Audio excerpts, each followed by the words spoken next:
4 PM news network में दोस्तों आपका स्वागत है। मैं हूं आपके साथ राशिद ज़हीर। फील्ड मार्शल आसिफ मुनीर पाकिस्तान का ईरान पहुंच गया, ये आपको मालूम है। और ट्रंप साहब की तरफ से जो बयानात आए हैं और चीन को लेकर के जो उन्होंने टिप्पणी की है और स्टेट ऑफ हॉर्मस को लेकर जो 3 बातें हैं वो आपके सामने रखने जा रहा हूँ। पहली बात, पाकिस्तान के चीफ क्यों गया है वहाँ, क्या मसला है, वो मैं आपको बताने जा रहा हूँ। लेकिन लचीला रुख ट्रंप की तरफ से और वाइट हाउस की प्रवक्ता की जो प्रेस ब्रीफिंग थी उसमें साफ हो गया। लगभग अगले हफ्ते, ये हफ्ता तो ख़त्म हो जाएगा क्योंकि प्रधानमंत्री पाकिस्तान का और आसिफ मुनीर इस समय बाहर हैं, तो ये सैटरडे तक तो नहीं लेकिन अगले वीकेंड तक बताया जा रहा कि सेकंड टॉक की बात शुरू हो जाएगी और उसमें शायद कोई ऐसा रिज़ल्ट निकल कर आए जिसके लिए दुनिया थोड़ा इंतज़ार में है, मुंतज़िर है। पहली बात मैं करता हूँ ट्रंप की। ट्रंप ने चीन के बारे में कहा, चूँकि चीन का दौरा अगले महीने जो चल रहा है उससे पहले इसको वो वाइंड अप करना चाहता है। एप्स्टीन का डर हो, यहूदी लॉबी का डर हो, ज़ायनिस्ट लॉबी का डर हो, CIA का या अमेरिका को चलाने वाले उन लोगों का जो यहूदी परस्त हैं उनका हो, लेकिन बहरहाल मजबूरी उसकी अब यह है कि दुनिया इस मोड़ पर पहुंच गई है कि अगर वो एक कदम पीछे नहीं हटाएगा तो एक तो महाताकत जो महापावर बताई जाती है, महाशक्ति बताई जाती है, उसका तमगा तो छिन ही गया है, लगभग चीन आगे आ जाएगा और अमेरिका के अंदर एक ऐसा बहरान पैदा हो जाएगा दोस्तों, तोड़ फोड़ की शक्ल में, सोसाइटी की तोड़ फोड़ की शक्ल में, जो वहाँ नज़र आ रहा सर्वे के दौरान। लिहाजा उसने चीन पर डोरे डालने शुरू कर दिए और उसने कहा स्टेट ऑफ हॉर्मस खोला जाएगा। खुल गया, खुलने का ऐलान।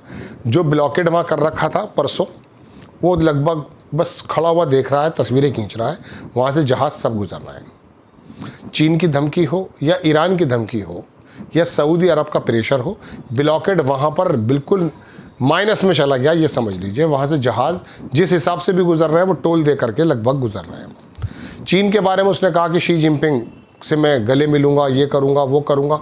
वही उसकी जो चापलूसी वाली बकवास होती है, पल में तोला पल में माशा, वो कर रहा है। अब बात यह है दोस्तों कि ईरान से ये बातचीत उनकी टूटी ही नहीं थी पाकिस्तान के बाद, चूँकि इस बीच ट्रंप ने भी कहा कि ईरान मुझसे रिक्वेस्ट कर रहा है। पाकिस्तान के बजरिए लोगों का कहना यह है कि वो टॉक बराबर अमेरिका से चल रही थी और यही वजह कि सेकंड टॉक आ गई है।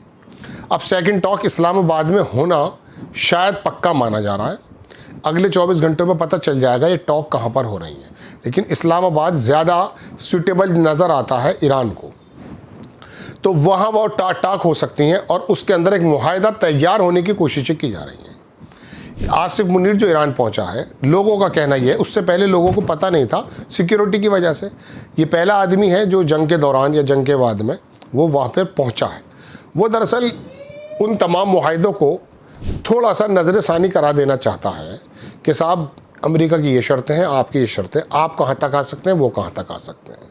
पिछली बार बात बिल्कुल अच्छी जा रही थी, बल्कि आरागची का बयान भी आया था कि इंचेस हम दूर रह गए थे, लेकिन अचानक किसी का फ़ोन आया और वो टॉक जो है स्पॉइल कर दी गई, वरना इसी फर्स्ट टॉक में ही वो रिज़ल्ट निकल कर आ सकता था।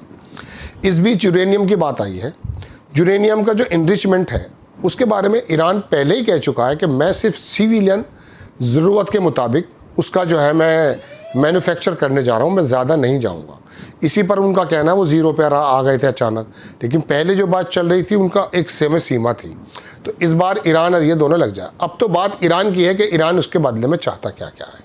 पहली बात, इस ईरान के स्पीकर जो गालिब आफ हैं उनका भी बयान आया कि लेबनान इस टॉक का हिस्सा है। ईरान की सीज़ फायर का मतलब लेबनान में सीज़ फायर। लेबनान के मद्देनज़र दोनों के राजदूत मिले अमेरिका में ज़रूर, मार्को रूबियो के अध्यक्षता में, लेकिन बात बहुत अच्छी बन नहीं पाई। कह तो पाए थे, लेकिन इधर नेतन्याहू ने कह दिया कि नहीं, मैं रुकूंगा नहीं, क्योंकि वो स्पॉइलर की शक्ल में आपको मालूम है। तो ईरान जो पहुंचा है आसिफ मुनीर, वो उसका मतलब यही है दोस्तों कि वो एक्चुअली बारगेनिंग वाली स्थिति है।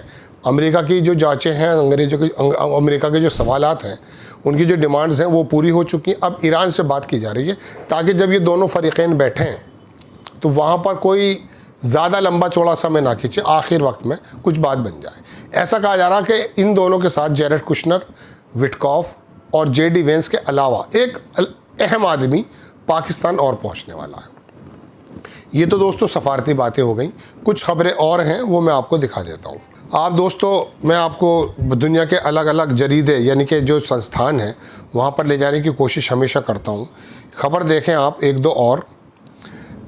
ट्रम्प साहब ने जो गाड़ी बनाने वाली कंपनीज़ थी जैसे जनरल मोटर्स है, फोर्ड है, उनसे ये कहा कि आप वेपन्स बनाना शुरू कर दें। और ये इस बात की याद दिलाता है जब सेकेंड वर्ल्ड वॉर में इस तरह की कंपनीज़ को ऑर्डर दिए गए थे। वॉल स्ट्रीट जर्नल की खबर है जो मैं आपको बता रहा हूँ। आप खबर देखें, इसराइली जो मेगा डोनर है, ये बड़ी डोनर है जो ट्रम्प के इलेक्शन में पैसा देती है, मिरियम एडेल्सन, इसने 40 मिलियन रिपब्लिकन सुपर पैक के लिए फिर दिए हैं। मिड टर्म के जो इलेक्शन होने वाले हैं जिसमें ट्रम्प साहब फंसे हुए हैं, उसके अंदर ये यहूदी ने पैसे दिए हैं। ये लोग इसको एक्चुअली पैसा ही देते हैं। अब आप देखें खबर, 1.5 बिलियन का जो यूएस जॉर्ज डब्ल्यू बुश था जो वहाँ पर लाया गया था मिडिल ईस्ट में, अब अफ्रीका के समुंदर में फेंक दिया गया है यमन के हौतीस की डर की वजह से। टीवी की खबर है, ठीक है ना। अब एक खबर और देखें, जो सीनेट है अमेरिका की, उसके अंदर 52 वोट पड़े हैं 47 के बामुकाबले, इस बात को लेकर के कि आपको रिजोल्यूशन लेना ही पड़ेगा, क्योंकि ये अमेरिका, ये ट्रम्प जो है बार बार बिना प्रस्ताव पारित हुए कर देता है। US Iran strikes without congressional approval. अब बिना कांग्रेशनल अप्रूवल के ये काम नहीं कर पाएंगे। जब मैं आपको खबर और दिखा रहा हूँ कि ट्रम्प ने क्लेम किया था कि टोटली डिस्ट्रॉय कर दिया हमने ईरान का एविएशन, इरानियन एविएशन, लेकिन ईरान का जो F4 है फैंटम, वो जैसे ही वहाँ पाकिस्तान का डेलीगेशन पहुँचा उसको एस्कॉर्ट करता हुआ नजर आया, वीडियो भी दिखाई गई है। एक खबर और देखें, ट्रम्प जो है वो चाहता है सीज फायर इन लेबनान में, लेकिन but doesn't have that balls. वो नेतन्याहू से पूछना नहीं चाहता इस बारे में। ये खबर है कि वो चाहते हैं लेकिन वो बातचीत कर लेंगे कि लेबनान में हो गया। सीनियर जो यूएस ऑफिशियल ने उन्होंने बताया कि यूएस जो है नॉट ऑफिशियली आस्क इसराइल से नहीं पूछा उसने सीज फायर लेबनान के बारे में, and it is not part of the piece talk with Iran. लेकिन ये पीस टॉक का हिस्सा भी नहीं है। लेकिन मैं आपको बता रहा हूँ कि स्पीकर जो गालिब आफ हैं उन्होंने कहा कि नहीं, ये तो बिल्कुल ऐसा होगा, इसमें तो कोई मसला ही नहीं है, ठीक है ना। क्यूबा की खबर है दोस्तों, वो भी मैं आपको बताना चाहता था, लेकिन असल खबर दिखाता हूँ आपको। ये फॉरेन मिनिस्ट्री ईरान के जो स्पोक्स पर्सन है इस्माइल बाकी, इनका बयान आया कि Iran will continue to enrich uranium, मतलब अपने हद में। Iran has the undisputed right continue enriching uranium at levels necessary for its national need, जो उसकी नेशन की नीड है उसके मुताबिक ये काम को करता रहेगा। तो इसमें कोई बुराई भी नहीं होनी चाहिए। आप देखें, ये रशिया के लोग भी वहाँ पहुँच चुके हैं, मैंने आपको बताया था, दोबारा आपको बताऊंगा। लेकिन वो जो ट्रम्प साहब का बयान आया वो देख लीजिए। बस आखिर में ट्रम्प ने जो है शी जिनपिंग से कहा कि for not sending weapons to Iran, Iran को आप हथियार नहीं दे रहे, बहुत अच्छी बात है। China is very happy, China बहुत खुश होगा कि we are permanently opening the state of Hormuz, हम परमानेंटली चाइना के लिए स्टेट ऑफ हॉर्मुज को खोल रहे हैं। उसने तो नहीं कहा आपसे खोलने के लिए, उसने कहा मेरे जहाज़ रुकने नहीं चाहिए। If they have agreed to not send to weapons in Iran, अगर वो ईरान को वेपन्स नहीं देंगे तो हम पूरा का पूरा स्टेट ऑफ हॉर्मुज खोलेंगे। President Xi will give me a bit fat hug, मुझे एक ऐसा हक देंगे, मतलब गले मिलेंगे, when I get there in few week, जब मैं वहाँ पर होऊंगा। दोस्तों ये टोटल खबरें थी जो मैंने आपको बताई हैं। एक खबर लगे हाथ और सुन लीजिए।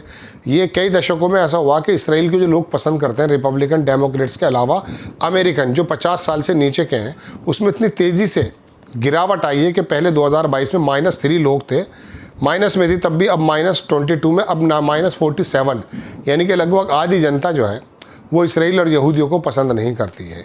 ये 2, 4, 5 बड़ी बड़ी खबरें थी दोस्तों जो मैंने आपके सामने रखी।